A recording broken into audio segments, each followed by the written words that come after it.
Di động với chào tất cả em nha. Hôm nay chia sẻ nhanh mình gặp một cây Samsung A34 nha. Đây tình trạng kẹp nguồn này. Kẹp nguồn em gì này, dòng nó nhảy rất buồn cười này. Kẹp không nha, không kích nữa nha, kích không được vậy.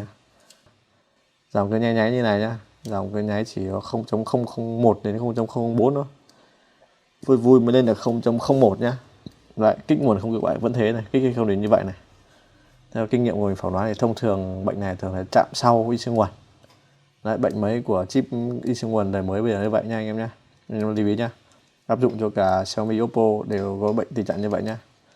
Kẹp không cứ quậy gì khác, kẹp dâng lên một chút khác và kẹp nháy nháy như thế khác. Rồi, anh đo già thôi. Đo già nếu đo thấy chậm ở đâu thì rửa sơ đồ lên và xử lý thôi. May mắn thì đo phát một ăn luôn. Đấy anh em. May mắn đo phát một ăn luôn này anh em này. Đấy, đo ngay chân to đùng, cái chân to to bên ngoài cứ chỗ nào thò ra đây anh em đo trước. Cái này thì mình đo qua mình cảm thấy như vậy và xem sơ đồ nhá. Nóng cạnh siêu nguồn này, nóng khu vực siêu nguồn này. Em sẽ mở góc này ra kiểm tra nhá.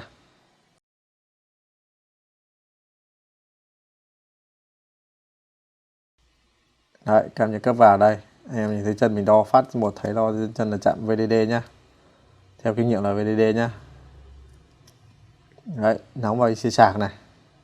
Nên anh mở lồng khu vực đấy ra để kiểm tra. Mình sẽ cắt nhẹ nhàng cái lồng này ra để kiểm tra khu vực đấy nhá, xem chạm vào khu vực đấy không nhá. Mình đã tìm ra đường chạm thì kích vào đường đấy xem nóng khu vực nào để kiểm tra khu vực đấy thật kỹ. Lần này quay hơi bị lệch tí anh em thông cảm nhá.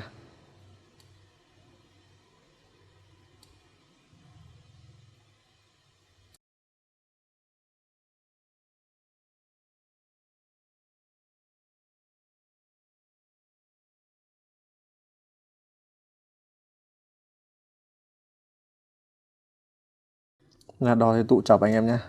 Đấy, khu vực này có liên quan đường đến chập thì xoay cam cho cụ thể nhá. Thấy nóng khu vực này thì cứ xoay lại cam. Đấy, đo cái tụ đây có chập rồi. Đây, thế này xoay cam nhiệt cụ thể xem con nào chập để bây giờ xử lý cho nó chính xác nhá. Tránh bẻ bậy bạ nó không tốt lắm. Cố gắng bẻ chính xác nhất có thể. Đôi khi chắc chắn vẫn sẽ có lúc bẻ sai anh em nhé. Đấy, chạm em ở góc góc bên trên này. Nhìn như kiểu chạm IC nhưng thực ra là chạm tụ anh em nhé. Bé xíu bên dưới cả. Đấy, sơ đồ có đây anh em dựa vào sơ đồ nhá, bẻ cho chuẩn nhá. Chạm C5120 nhá. Đây anh em thế này bẻ con này nhá. Đây còn bé bé xíu xíu đây này. Đấy, không cắt lồng ra thì không nhìn ra đâu, nó nóng rất sát IC nguồn, IC sạc cứ tưởng là chạm IC. Rất may mắn là nó chỉ chạm tụ thôi. Anh em thấy khó nhẹ gậy nó ra nhá. Đấy. Bẻ ra đo lại cho nó chạm nó không biết ngay. Đây mình đo lại trên bên. Đấy có cháy cháy như kiểu không ấy thì phải cạo sạch đi nha. Đo ngay chân này đã ok luôn rồi, chân to đùng để đo. Samsung đợt này làm hay có tech để test lắm anh em nhé. Chắc nhà máy test cũng như mình thôi. Rồi anh em cái này kẹp nguồn trở lại này. Kẹp phát nguồn sẽ không còn tình trạng nhảy nháy 0.001 đến 0.04 như vừa nãy, không nhảy nhảy như nãy đâu nhá. Kẹp phải im du, phải đứng im, không cựa quậy gì kích nó mới cựa thì mới là chuẩn bài, thì mới lên được ngoài.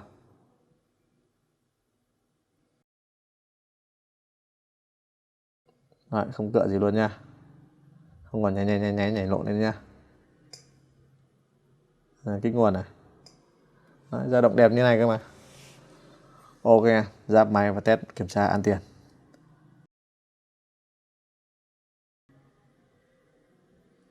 Mình lúc mới lột ra thì mình thế này dán lại siêu cho sạch sẽ đẹp đẽ chút cho nên nhìn trông có vẻ như zin anh em ạ.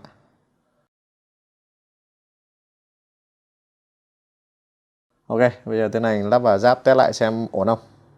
Full chức năng không? Thông thường những bệnh chạm trầm như này sửa lên thường full. Gần như không khó hàn tác động gì nhiều đến nhiệt cả. Cho nên gần như không bị ảnh hưởng gì cả anh em nhé.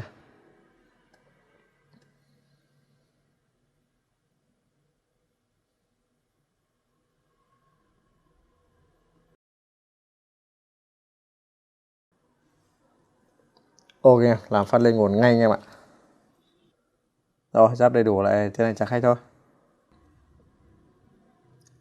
Rồi, như vậy mình xin phép kết thúc video chia sẻ nhanh một cây A34 mất nguồn, chạm tụ, nguồn kẹp hơi dị dị. Anh em nào thấy hay có thể like và share giúp mình. Hẹn gặp lại anh ở những clip tiếp theo. Chào tất cả anh em nhé. Chúc anh em thành công.